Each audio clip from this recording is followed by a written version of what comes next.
Siamo con il sindaco di Ravanusa, Carmelo D'Angelo. Ecco, vorremmo essere informati sulla situazione di alcuni lavori che sono partiti qui a Ravanusa, lavori già progettati e che sono appunto in fase di cantierizzazione.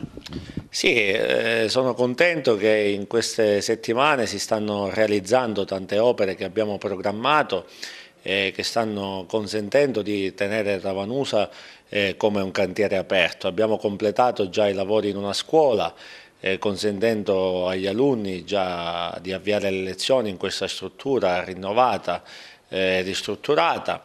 E poi ci sono anche lavori in altri edifici scolastici, un altro edificio è in fase di completamento, speriamo di ridarlo alla popolazione scolastica entro il mese di ottobre. Stanno anche lavorando nella scuola materna a valle dell'abitato in via delle scuole, che sarà completata a gennaio.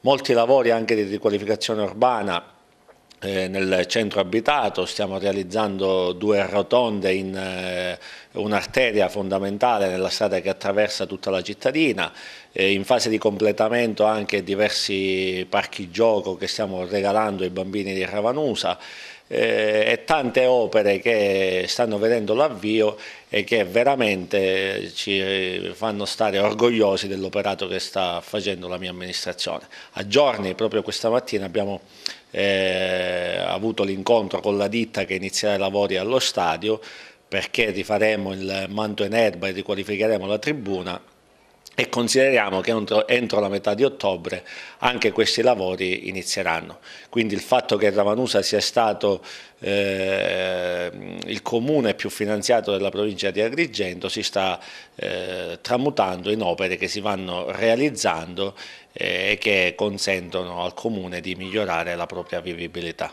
Ecco, queste le cose diciamo in cantiere. So che ci sono anche altre iniziative che avete in corso di progettazione e di finanziamento, se ci può anticipare qualcosa.